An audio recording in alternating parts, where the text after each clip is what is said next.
Dark a little bit. And I mean, Chicago, it's funny we talking about this because I was really just talking about this with my homies yesterday. Chicago got, like, you know how Atlanta got a wave? You know what I'm saying? Like Thug and everybody, like Atlanta got a wave, Atlanta got a sound.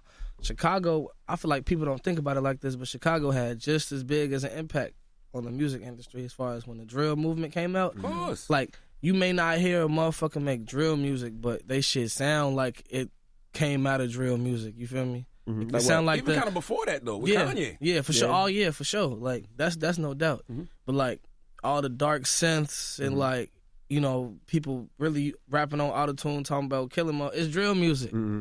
It may sound a little faster, a little slower. It may be like a little bit, you know, something else thrown in there, but it's like a descendant of drill music. Though. I think because it gets lumped in with what people think some type of what down south music sounds like sometimes. Yeah, for so sure. it gets lumped in with that. For sure. Chicago got a big part of, like, what's going on now. Yeah. You go back home a lot? Nah, not no more. If anything, if anybody I want to see, I just tell them to come to me. I fly them to me. Because the hate is too real? Yeah. I ain't trying to deal with none of that. Like, in Chicago, it's really, y'all probably heard, like, it's been a couple people that described it as this before, but Chicago is like crabs in a bucket. And, you know, a motherfucker try to get out, everybody else in the bucket gonna do everything they can to stop that person. I've always been told that, and Yeah. I agree with it, but then I look at somebody like Chance who's still there. But then everybody always says Chance is different. He is, though, because, I mean, you know, like, he don't really got no history of coming up beefing with nobody or claiming he was something that he wasn't trying, you know what I'm saying? Like, so, I mean, he's most definitely one of the more positive people to come out the city, even content-wise. You know, he don't speak on no violent shit like that. If anything, he speak on stopping the violence, you know, so. Kanye was planning to move back to Chicago for a second. For a second. It didn't happen. Yeah, I don't know. I feel like he just be saying whatever idea come off the top. At that moment. He be freestyling. Yeah. He freestyle life. That nigga freestyle life. he be freestyling. So you wrote this last album in 5 days, right? Well, freestyle. Yeah. But it was, here's the thing though, like people kind of took that the wrong way. I was paying attention to some of the reactions that people was making to that. They took it as me not trying, when really, like I said, Lucid Dreams, I wasn't rushing to write that song. I wrote it in 15 minutes. Some of the best songs I've dropped, I've made in like 15, 20 minutes. And it's just off the strength of my work ethic. Like, ideas come to me real fast. So And not thinking too hard about, like, Exactly. let me change this, let me do that. It kind of just flows. That's a talent. Thank you. How'd you start rapping? Because I seen the video of you rapping for over an hour, freestyling for an hour. So how did you start rapping? That was on Tim Westwood's show. Tim Westwood. Tim Westwood. Rockin' you, rockin' you. I ain't gonna lie. It really started because my mom she used to be super strict when I was like a little kid on the music I could listen to. And I used to go over to my cousin's crib and bump Wayne, Gucci, Jeezy, Jewels, you know what I'm saying, everything. And I'd come back home and be reciting the lyrics in my head and forget some of them. And then I just add my own lyrics in there to fill it. And then that's just how I started. I was like 4 or 5 years old doing that. So like, eventually I think I started freestyling on some random shit. And I got good at it. And it's always been something I was able to do. And then I always wanted to make it somehow. I used to play sports and shit too though. So I wanted basketball and baseball. Okay. I had to work hella hard to be good at basketball, but baseball came naturally, and I thought that's what I was gonna do. But high school, that team shit ain't really work out. You were that good at baseball? I was fine, for sure. First base, center field, I was fine. You see these contracts that these baseball players are signing? Do you ever be like, damn, I should have stuck with baseball? Man, I ain't gonna lie. Like, I knew about the baseball drip back then. Like, when I was thinking about it, I'm like, bro, what? They get rich as hell. They careers be lasting long and shit. But I don't know. It just ain't really. I think in high school I wasn't eligible with some shit when it came to tryouts. Why, because the grades? Yeah. I always tested high. Very intelligent person. But I couldn't. I wasn't one of the motherfuckers that could just sit in the classroom and just focus on the teacher talking to me. I couldn't do that. So you get sent to the office for disrupting class all the time? No, I wasn't even like bad or nothing. I just be in there Just not paying listening. attention. Right. You Yeah. said you had ADD when you were younger. Yeah. supposedly. They put you on anything for it? For sure. Or Adderall? You know they love putting little kids on that shit. Especially little black kids from the hood. Of course. Yeah. They love doing that. You know they put me on that shit. They do Adderall. Look, that's that crazy. Started out with Folkland. I've been on all that Folkland. What's the Ritalin, Vyvanse, Adderall, all None that of it shit. worked. They tried to put me on Ritalin. You needed it though. So. How did you start taking it? I really stopped taking it on my own even before my mama knew. She used to pack it with my breakfast because my mom worked all the way. So you know we in Chicago. She worked all the way on damn near the other side of like Indiana. Like it was like an hour or two away. So we had to leave early as fuck. I'd be getting to school 6:30 in the morning, and they had like before school care, you know, after care and shit. So I eat my breakfast in there, and then she'd have my pills wrapped up, and then I'm supposed to take them after I eat. I should just throw them away. And that's crazy. That tell you something. Because when was that, like 5th, 6th grade? But I did not like the way that shit made me feel. Like, you knew it was some bullshit. Yeah, because look, I take it, right? And then for like 15 minutes, I'll be the most social person ever. I'll be cracking jokes, you know what I'm saying? Acting like a little ass kid, like I'm supposed to act. I'm in 5th grade. I'm not supposed to be like gathered and quiet. You know what I'm saying? That's not how 5th graders act, bro. But like, 15 minutes pass, and then all my personality will be gone. Crash. And I'd be like a zombie, and I wouldn't eat. I'd be irritated. I'm like, bro, when they giving this shit to a 5th grade, like, that shit really crazy if you think about it. Like, they medicating little kids. So do you have to pop another pill to get back up again? No, I'll just be... That's how they wanted you, to just sit there like a zombie and pay attention in class. Yeah, and you know what was the wildest part about all that? That shit ain't even making me do the work. You know, like, fuck am I taking that shit for if it's not improving anything, you know? And I remember in high school, I still had it. And I remember people used to bust down my line trying to get me to sell it to them. Yeah. Really? And I'm like, wow, y'all actually like this shit? Yeah. Like, some people take it to lose weight. Yeah. People take it like to stay focused, That's and they say it fucked up. helps them That's concentrate, crazy. which I think is crazy. Adderall does that. Some people get high off it. Mm-hmm. Some people get high off it. I can't, like I said, that shit damn near ruined my childhood a little bit. Like, ain't ruined it, but it made it less enjoyable because that shit kill your personality. But they say that you make like sad music, right? Yeah. So is that maybe because of a result of that? Those, you know what I mean? I mean, I feel like the reason why I make that type of music is that's just a part of me touching on emotions that people really be scared to touch on.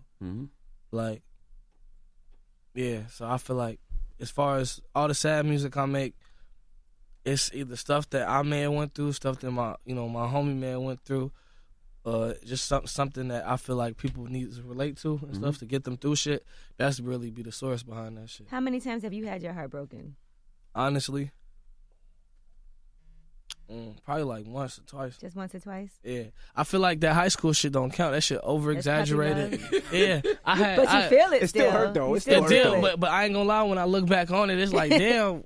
In What the fuck? retrospect, Yeah, like That fuck shit was it. 3 years ago. It's like fuck what you doing? How old are you? 20? Yeah. Come on, man. That's like 3 years ago. That was like aged- 3 years ago. You still stunting on whoever that girl is right now. I mean, I ain't gonna say I'm not, but like, I bet you won't block her on the gram. You wanted to see them new cars, that new crib and shit. I bet you won't do that. it's just like even though it's only been, you know what I'm saying, only been a couple years, I feel like it's a year after you graduate out of high school that you mature a whole lot because that's when you figure out what the fuck you finna do next. Some people take a year off. Some people go straight to college. I took a year off. I was trying to delay college as much as possible. Did you go to school? No, I graduated high school all straight, but like I ain't go to college. I got a job though right after high school. What job? I worked at this motherfucking car factory on some 8 Mile shit. I swear to God, that shit was so depressing though. Why? Cause it's like, so say me and you know what I'm saying? Say we work at the same place, and say we making car handles or some shit. It's repetitive. And it's like, say you 60 years old. And I'm 40. And you your age. Okay, I get it. I'm Say you 60. Look though. He's 60 I get what you're saying. And then I have a conversation with you, and some of these motherfuckers was telling me, yeah, I've been here for 15 years, Lord, 20 years. You're like, damn. And I'm, nigga, I just got here and I'm working the same shit as you working. And the only difference between me and you is you got just a little bit more benefits, and you could be sick a day, and I can't. Right. But you know what? Sometimes that's people's though. lives, it could be for you looking at it from the outside, but they might have a great life. Like, just, I don't know. Some people do feel like that. A great life. I get what he's saying. He's saying they settled. Yeah. They probably didn't even have no bigger dreams. You know, because what if they have a great life at home, things are taken care of. So they're just doing that shit for fun. Not for fun, but what I'm saying, obviously they're doing it to make money. Shit. You know how much I got paid a week? How much? Like $300 a week. Yeah. I know. Ain't nobody in there had no family. Because some people, money doesn't equal happiness at all. Shit. That's true. I get what he's saying. Money don't equal years of your life doing the same thing, repetitive. But money don't equal happiness, but at the same time, being financially stable knocks off some stress in your life. So it damn near kind of add on to happiness, but it don't equal it, obviously. I mean, niggas don't have shit and be, you know what I'm saying? Like, I wasn't all sad when I ain't had no money. You know, like, I made the best of my situation. Right. But being financially stable is one less thing to worry about. I see what you is saying, though, because success is subjective, but I guarantee if you have a conversation with a lot of those older people, they probably didn't go to school, they didn't get education, they didn't have no bigger dreams. When but some of them went to college, though. Right. Damn. That's what they could find. But look, it's like this. It's like, you know, people go to college and think that whatever they major in, I feel like they going with the false perception that whatever they major in, they finna have a 100% chance to get that job as soon as they graduate. Or that make them qualified over another motherfucker that graduated from another college or some shit. That shit don't. People get out of college and don't know what the fuck to do. And can't find it. It can't find a job. And then on top of that, they can't find a job and they stuck paying student loans for the rest of their fucking life. Like, but you know what? I'm cool, bro. Think about all these people we know who we look at from the outside like, oh, they're rich, they're financially secure, they're great, and then they're really miserable. Of course. I feel like it goes both ways, I guess. Yeah, I mean, people could be, because I mean, like, it's lonely at the top. That's the most cliche shit in the fucking world. But that shit is so true. And like, all my friends, I don't got all my friends no more. Like, I could probably count my friends on one hand. You know what I'm saying? Like, a lot of people switched up. A lot of people feel entitled. I don't owe nobody shit, man. Like, they not the ones writing my raps. You know what I'm saying? I'm the creative genius behind everything that I got going on. So, like, I don't owe nobody shit. If I feel like helping somebody out, I will, you know what I'm saying? And I do give back. Like, I am a charitable person, but I don't like when people come to me feeling entitled. I cut a lot of people off because of that. You say no one time and they be mad even though you said yes 20 times. The one time you say no, people are like, and it's like, oh, you changed. I was there with no. Like, bro, that don't mean I don't owe nobody shit. Right. Yeah, I do that shit off the strength of the kindness in my heart. I don't do that shit because I feel like I owe you. Like, that's insulting. Like, now, how was the tour with Nicki? That shit was lit. For sure. Y'all didn't get to perform no shows. Well, he did. Every time we look up, it's like the show was canceled. But did you perform during those shows when it was canceled? When she canceled?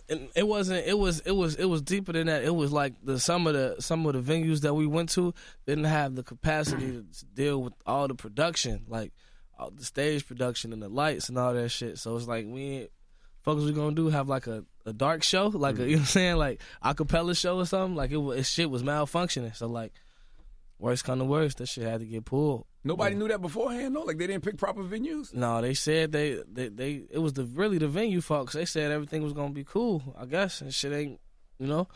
Shit, I just know that shit was an experience. It was a learning experience. That was really my first time. I did like 2 or 3 stadiums before that. That was like my first time doing consistent stadiums, though, night after night. So how was overseas? Just how to perform you can't perform on the regular stage how you perform in the stadium. Because you got to work the room more because there's more people. There's people up there. There's people everywhere. It's a big-ass stage, little you on stage. You got to figure it out. But it's cool. I mean, if you get a crowd the right amount of energy, they ain't going to fuck with you. It had to get to a point where when them shows kept getting canceled, he was like, God damn, again? It had to be. It's only, 3 shows, right? Yeah, it wasn't that many. Oh, okay. It seemed like it's more than that. He acting like it's the whole damn tour. That's what it seemed like. When you follow it in like social media, you like, damn. But you know, social media be blowing shit. Yeah. Social media be blowing shit out of proportion and shit. But it wasn't. It was like 2-3 shows max. If it was their fault, they would have got sued. Truthfully, like if it was your fault, promoters would have been suing. See, but we they ain't had get to touched. Know. Yeah. Did Nicki handpick you? Yeah, that's the homie. Yeah. For sure, that's the homie. So like that tour, that shit was fun. But the one thing I don't fuck with is that food over there, bro. Well, Everywhere over there. Everywhere. Everywhere Come on, over that's there. impossible. Everywhere, you know. They think I'm capping. Hey, we was McDonald's trapping for the longest. Yeah. Praying that the different Big sauces. Mac would taste like how it tastes back home. Like, I'm cool. I ordered a McDouble. That shit had some yellow sauce and jalapenos. They and put shit mustard it. on that stuff They have overseas. It different wasn't sauces. mustard.